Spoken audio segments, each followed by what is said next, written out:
Bible study. Sa atin pong mga sumasampalataya sa Panginoong Hesus na hindi naman nakakita sa Kanya, ano po ang tinitiyak sa atin ng salita ng Diyos?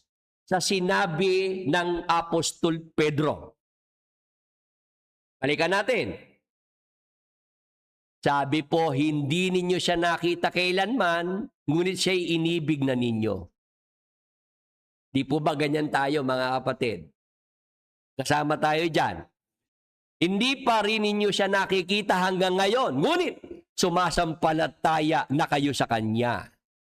Dahil dito'y nag-uumapaw na sa inyong puso ang kagalakang di kayang ilarawan sa salita. Meron po palang nag-uumapaw sa puso nating mga sumasampalataya. Kagalakang di kayang ilarawan sa salita. Ano yan? 9. Sapagkat tinatanggap na ninyo ang bunga ng inyong pananampalataya, ang inyong kaligtasan. Mga kapatid, bakit tayo mapalad? Tayong mga hindi nakakita, ngunit sumasampalataya sa Panginoong Hesukristo. Bakit tayo mapalad? Kasi yung palang kaligtasan, tinanggap na natin. Amen! Praise the Lord! Hallelujah! Meron pala tayong natitiyak na. Meron na pala tayong nasisigurado. Mga kapatid, tayong mga sumasampalataya sa Panginoong Hesus na hindi naman nakakita sa Kanya. Ano po ang ating matitiyak? Yung kaligtasan. Tinanggap na natin. Nandito pa tayo sa lupa. Mga kapatid, ang kaligtasan nasa sa atin na. Amen! Kayang-kaya nating sabihin, ano man ang mangyari, ligtas na tayo. Bakit tayo nagtitiwala na tayo po'y ligtas na? Yung kasi ang nakasulat. Binasa lang natin sa Biblia. Amen! At yun nga yung supernatural faith. May buhay na walang hanggan. Sumasampalataya tayo, meron na tayong buhay na walang hanggan. Amen!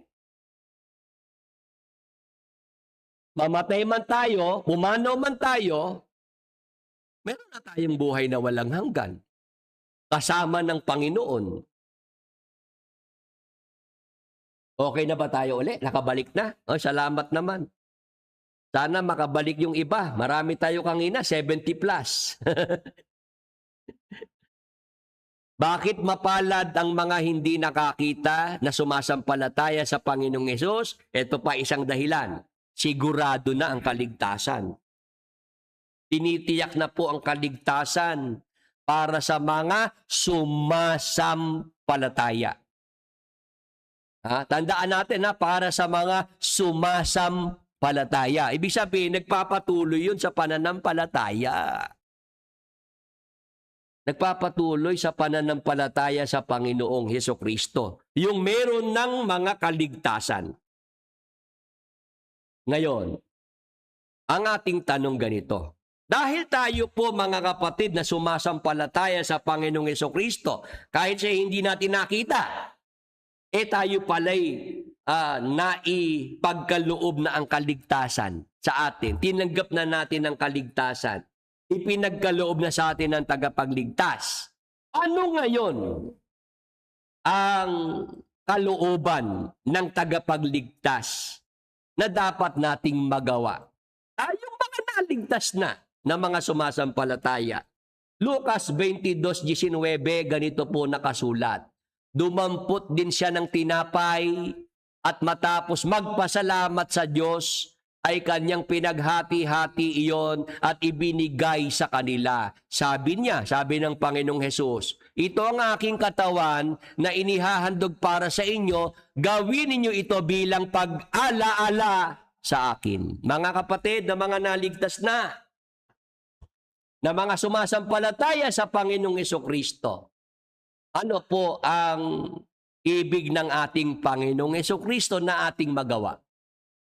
Ibig ni Jesus Christ, siya ating alalahanin. Ang tagapagligtas po ay ating alalahanin. Amen. Paano po ang tamang pag-alaala sa tagapagligtas? Gawin natin yung kanyang ipinapagawa. Sabi ng Panginoong Hesus, yung tinapay dinampot niya, pinagpasalamat niya sa Diyos, pinaghati-hati niya, binigay sa kanyang mga alagad. Sabi ng Panginoong Hesus, ito ang aking katawan na inihahandog para sa inyo, gawin ninyo ito bilang pag-alaala sa akin. Alalahanin po natin ang ating tagapagligtas. Paano ang pag-alaala sa kanya, sa tagapagligtas? Yung ating pagpuputol-putol ng tinapay. Yan po yung pagbabanal na hapunan, mga kapatid. Pag ginagawa natin ang pagbabanal na hapunan, pag sa Santa Cena, yan po yung pag-alaala natin sa ating tagapagligtas. Ang ating tagapagligtas si Jesus Christ, amen. Nagsakripisyo para sa ating kaligtasan. Sa mga nasa MCG ang nagsasakripisyo sa kaligtasan, si KDR. Yung ate nila ngayon. We love you, kuya. We love you, ate. Yun ang kanilang kinikilalang mga nagpapagal para sa kaligtasan nila. Mali. Si Jesus Christ ang nagpagal para sa kaligtasan. Ang nagsakripisyo para tayo maligtas. Amen. Ngayon, bilang pag-alaala sa tagapagligtas, meron siyang itinuro na paraan ng pag-alaala. Ang tayo po'y magputol-putol ng tinapay, uminom ng katas ng ubas. Yan ang tinatawag na banal na hapunan o Santa Cena. Ang tanong, hanggang kailan? Mga kapatid, mga ka-Bible study, aalalahanin natin ang Panginoong Hesukristo ang ating tagapagligtas. Hanggang kailan gagawin natin ang pagbabanal na hapunan? Huling talata po sa unang Korinto 11:23 hanggang 26. Ganito po nakasulat. Ito ang katuroang tinanggap ko sa Panginoon at ibinigay ko naman sa inyo. Noong gabing siya ipagkanulo, ang Panginoong Hesus ay dumampot ng tinapay at nagpasalamat at pinagpira-piraso iyon at sinabi, ito ang aking katawan na inihahandog para sa inyo. Gawin ninyo ito bilang pag-alaala sa akin. Matapos maghapunan, dumampot din siya ng kopa at sinabi, ang kopang ito ay ang bagong tipan ng Diyos na pinagtibay ng aking dugo. Tuwing iinumin ninyo ito, gawin ninyo bilang pag-alaala sa akin. Sapagkat, tuwing kakain kayo ng tinapay na ito at iinom sa kopang ito, ipinapahayag ninyo ang kamatayan ng Panginoon hanggang sa kanyang muling pagparito. Mga kapatid, mga ka-Bible study na mga sumasampalataya sa Panginoong Hesukristo, sa mga tumanggap na ng kaligtasang kaloob ni Jesus Christ, hanggang kailan po tayo magbabanal na hapunan? Magbabanal na hapunan tayo bilang pag-alaala kay Jesus Christ hanggang sa kanyang muling pagparito. Amen. Praise the Lord. Hallelujah. Sa mga kapatid, wag po tayong magsawa na pagka meron tayong schedule ng banal na hapunan Santa Cena, palagi tayong mag-attend, palagi tayong dumalo, palagi tayong makibahagi. Bakit? Yan kasi yung itinuro ng Panginoong Hesukristo na paraan ng pag-alaala sa Kanya. Meron tayong Santa Cena tuwing unang Sabado ng buwan. Gaya ngayong buwan ng Hulyo na paparating. Kailan tayo magse-celebrate ng Santa Cena? July 4, alas 5 po ng hapon. Yan kasi yung ating naunawaan sa Biblia na itinuro ng Panginoong Hesukristo mismo. Siya nagturo niyan. Gawin ninyo ito bilang pag-alaala sa akin. Alalahanin natin ang tagapagligtas na nagsakripisyo ng buhay niya para sa kaligtasan nating lahat. Ang tagapagligtas na tumubos, nagbayad ng lahat ng ating mga kasalanan. Amen. Ang ating tagapagligtas na si Jesus Christ na namatay sa krus para tayo po'y magkaroon ng buhay na walang hanggan. Amen. Meron mga pumapasok ng gugulo. Ayaw nilang si Jesus Christ ang pinopromote natin dito. Ang bulaang mangangaral, si KDR. Si Soriano. Yan ang mga bulaan. Kaya nga ako umalis sa mga yan eh. Iniwan ko yung samahan kasi natuklasan ko mga bulaan. Nagpapayaman. Gamit ang relihiyon. Ginamit ang iglesia para magpayaman. Magnegosyo. Ninegosyo ang mga miyembro. Ang mga miyembro ay hirap. Pati sa akin nanghihingi ng bahay. Pero yung mga pulis, mga bumbero, talagang alagang-alaga ni KDR naman.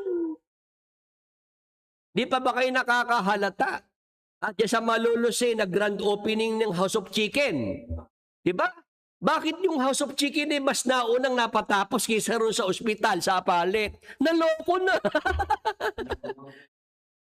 Pag negosyo talaga nila, uunahin nilang tapusin at pagagandahin, di ba? Pero yung para sa pinagmamalaking public service, nakatenga. Naman, nakakahiya. Nakakahiya. Pag ako miyembro dyan, lalayas ako dyan. Libreng ospital daw eh, hindi pa nga nagbubukas eh, pinagyayabang na.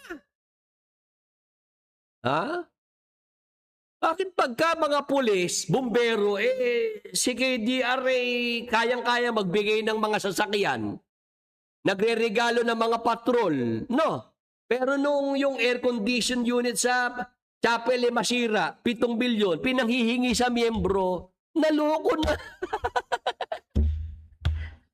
Uto-uto naman yung mga miyembro.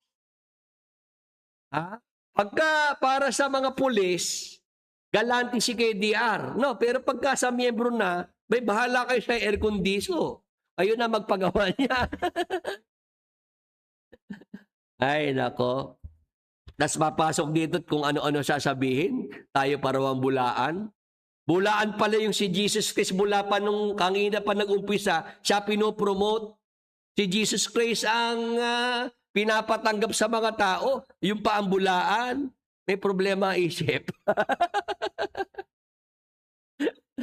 Si Jesus Christ ay alalahanin sa pamamagitan ng pagbabanal na hapunan. Hanggang kailan po? Hanggang sa muling pagparito ng ating Panginoong Jesucristo, gagawin natin ang pag-alaala sa ating tagapagligtas. Bakit po tayo mapalad? Tayo pong mga hindi nakakita, ngunit sumasampalataya sa ating Panginoong Jesucristo. Kaya tayo mapalad. Kasi ang ating pananampalataya nakabatay sa salita ng Diyos na ating nabasa at napakinggan. Tapos po, ang kaligtasan ay naipatanggap na po sa atin. Naipagkaloob na po ng tagapagligtas. Ang buhay na walang hanggan, meron na po tayo niyan.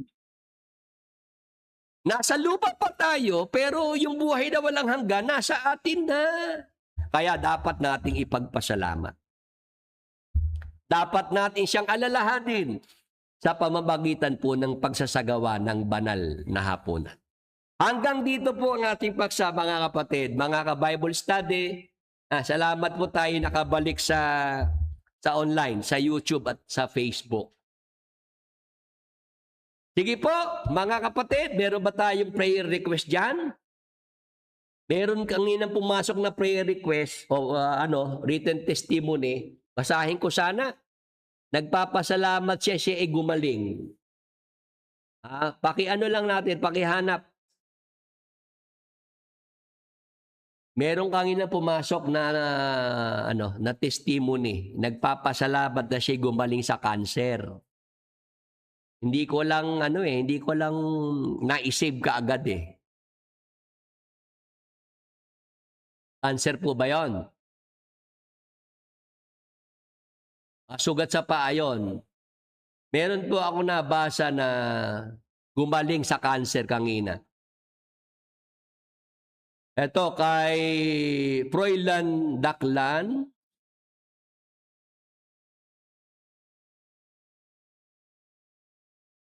Pagka meron pong prayer request, i-simplify natin para maging maging madali po sa prayer request. High-grade glioma, HCG, fast-growing aggressive type of malignant cancerous brain or spinal cord tumor. Sige po, pag-pray natin. Sa pangalan ni Jesus, sa dugo ni Jesus, spinal cord tumor ay inuutusang mawala sa katawan ni Froilan Daclan. Sa pangalan ni Jesus, pinapatay lahat ng cancer cells sa katawan ni Froilan Daclan. Be healed in Jesus' mighty name. Thank you, Lord Jesus Christ. Amen. Para kay Ronald Brigoli, hernia. Sa pangalan ni Jesus, sa dugo ni Jesus, hernia ay inuutusang mawala ay Ronald Brigoli. Sa dugo ni Jesus, ipagkaloob ang kagalingan ay Ronald Brigoli. Thank you, Lord Jesus Christ. Amen.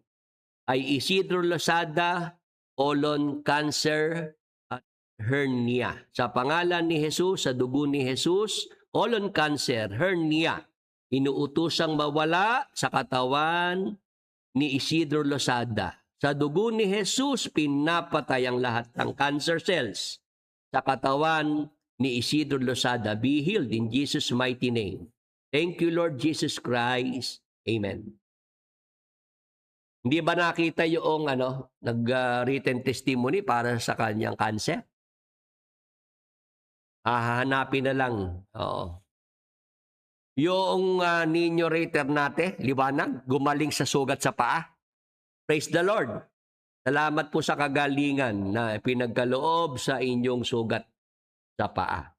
Sige po, yung mga nasa Facebook, nasa YouTube, sumabay lang pong magtaas ng kanang kamay. Utusan po natin ang mga sakit karamdaman sa ating mga katawan, sa ating mga mahal sa buhay. Kayo na po magsabi kung ano pong mga sakit karamdaman yan. Sa pangalan ni Jesus, sa dugo ni Jesus, inuutosang umalis at mawala sa ating mga katawan, sa ating mga mahal sa buhay, anumang sakit, anumang karamdaman. Sa pangalan ni Jesus, sa dugo ni Jesus, kagalingan, kasiglahan, kalakasan, ipagkaloob sa ating mga katawan, sa ating mga mahal sa buhay. Be healed in Jesus' mighty name. Thank you, Lord Jesus Christ. Amen. Sa mga tumanggap po ng kagalingan, instant healing or gradual healing, magpasalamat po tayo sa ating Panginoong Hesus. Gawa po tayo ng video testimony, written testimony bilang ating pasasalamat sa ating Panginoong Hesukristo. June 28 po, pasalamat ng kapatiran. Alas 8 po ng umaga, mag-uumpisa hanggang alas 4 ng hapon. Sa mga ka-Bible study natin na makakarating po dito sa Baliwag, Bulacan, welcome po kayo na mag-attend sa ating pasalamat sa Diyos. Lalo po yung mga tumanggap ng kagalingan sa mga prayer request na inilapit po sa ating programa, answered prayer, yung mga gumaling sa mga sakit karamdaman, sama-sama po tayo magpasalamat sa Diyos sa darating na June 28. Sige po, sa ating mga kapatid, mga ka-Bible study ngayong umaga, tayo po ay magtatapos na po sa ating Bible study. Sama-sama po tayong manalangin at magpasalamat sa Panginoon.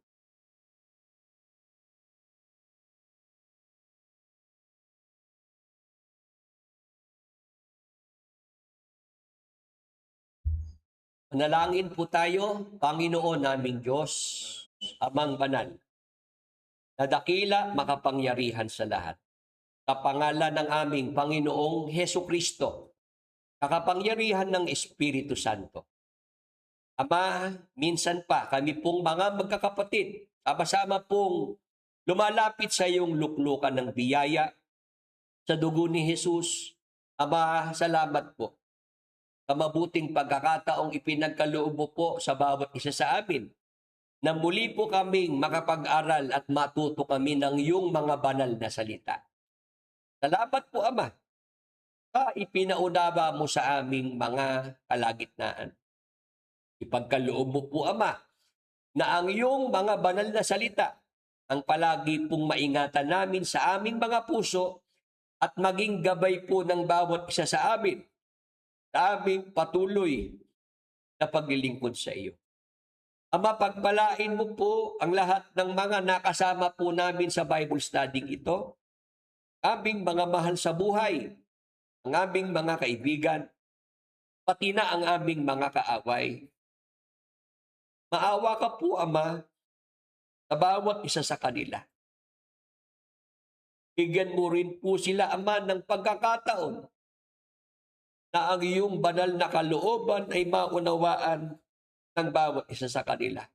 Liwanagan mo po ang kanilang mga pag-iisip at hipuin mo po ang kanilang mga puso at ipagkaloob mo po, Ama, sa lalong madaling panahon.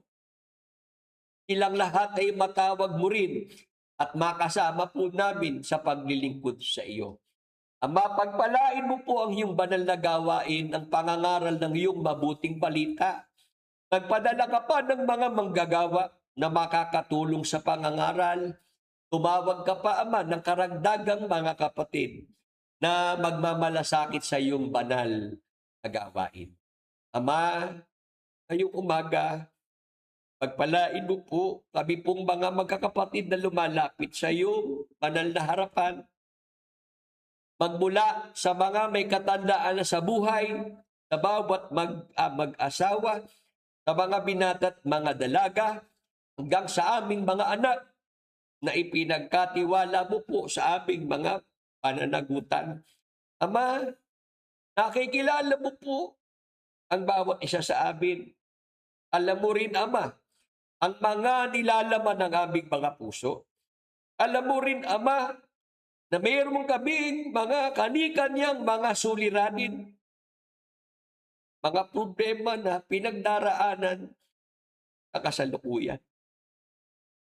Ama, sa dugo ni Jesus, ipagkaloob mo po ang mga agarang mga solusyon, kasagutan sa aming mga problema.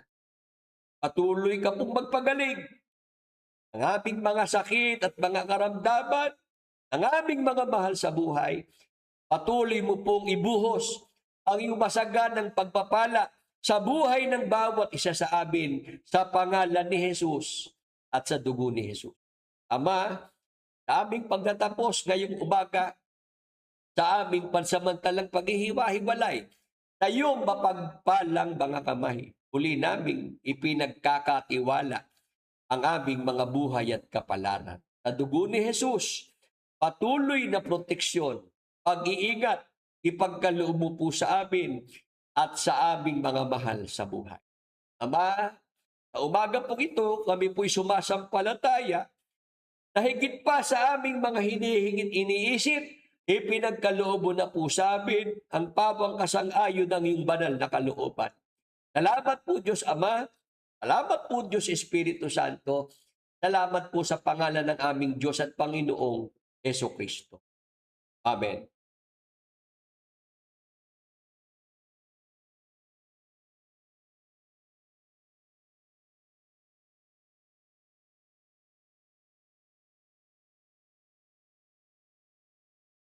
Salamat po sa ating mga kapatid, mga ka-Bible study na dumalo sa ating pag-aaral ng mga salita ng Diyos. Salamat po sa inyong mga panalangin, sa inyong mga suporta, tulong pinansyal sa programa. Salamat po sa mga tumatangkilik po nag-aabel ng ating libro na Pinoy Walking Bible. Marami pong salamat sa inyong lahat. Patuloy po tayong ingatan at pagpalain ng ating Panginoon. Magandang araw po at pagpalain tayong lahat ng ating Panginoon.